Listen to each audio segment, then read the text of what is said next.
Hey everybody, Mondo Gonzales here in the Observatory, and I wanted to share with you all about how we take an image. I've been sharing some images lately, which has been super exciting. I'll give you kind of a rundown of what we have here in the Observatory. Here is our permanent pier with our mount, which is a direct drive magnetic mount, which is really cool. This is our big scope. This is a 12.5 inch, it's called a CDK. We wouldn't really call it a reflector, but it's kind of like that, where it has a mirror here and makes its way around. This is our camera. So you can also put eyepieces on here if you wanted, but for the sake of doing astrophotography, this is our camera. So this is our big scope with a 2532 millimeter focal length, which allows us to really zoom in on things. Here is our other 6-inch refractor. And again, here we have the red is a camera, a CMOS camera. This is what they call an electronic filter wheel, which has filters in there, and you just tell it, and it'll put the new filter in as you go. This is a 1200 focal length. So you can tell that this stuff is super sophisticated. Right here is an automatic electronic focuser. So I just tell it to focus it. It takes some images, goes back and forth, and focuses in on a star to make sure you have pinpoint focus. Over here in the corner, this was what we started with. This is one of our portable mounts, which is really fun. And this right here is our, this is a Takahashi refractor as well. It's a 3.3 inch, 85 millimeter. But this is what we're gonna use for the sun. We have a camera that will go on the back here, as well as an extender. What they basically magnifies the image, so when we're looking at the sun, we get the super details. This also can be used as a wide field lens with the camera. Up here is a guide scope, 61 millimeter guide scope, which is really fun because when you're looking through the telescope or taking images, this one has another camera. This is another little camera on here. This will be taking an image of the stars, and it communicates with the mount and is guiding the mount exactly where it needs to go, so that as it's tracking the image or the target, it keeps it perfectly in line at a certain what they call error. Now over here, this one is so fancy and sophisticated that it doesn't need a guide scope. You could put one on there, but it doesn't need it. The tracking on this is practically zero. So now we're going to show you what's next. Usually we come over here, and as we're getting ready to start for the night, I will press the open button, and it will open the roof all the way through.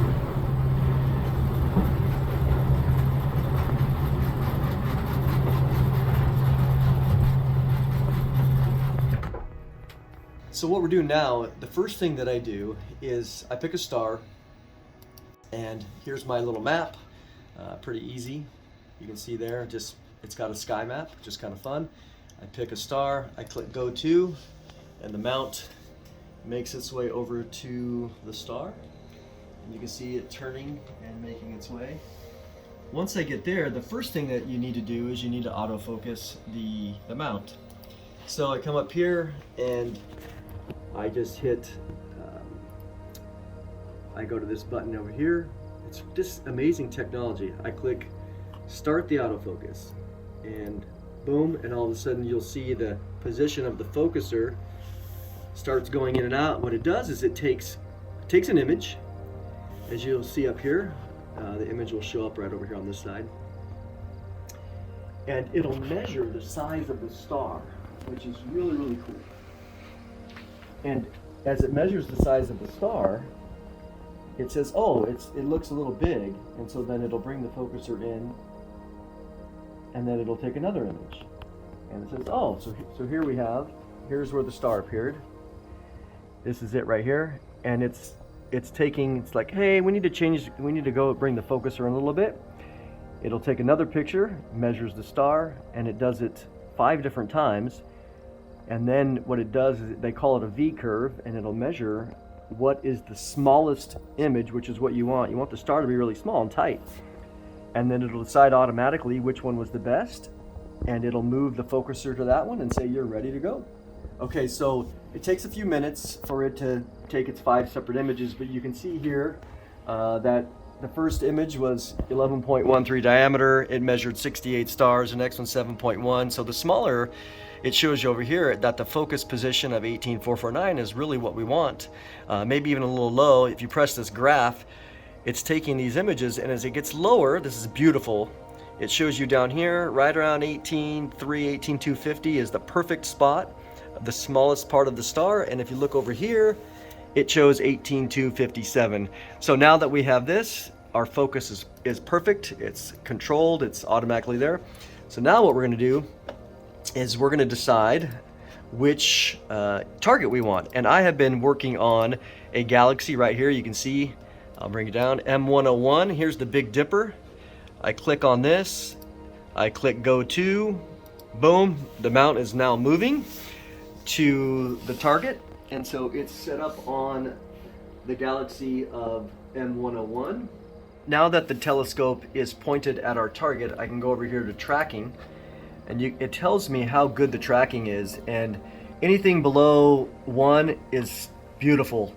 And so you can see it's getting a little bit better. It's starting to settle down a little bit. When we move around in here, it's very sensitive.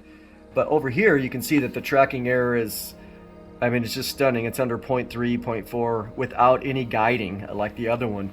So this is a very sophisticated system. So now what we're gonna do is, now that we're on our target, we're gonna go over to the tracking software or the photographing software, and we're gonna go to the sequence.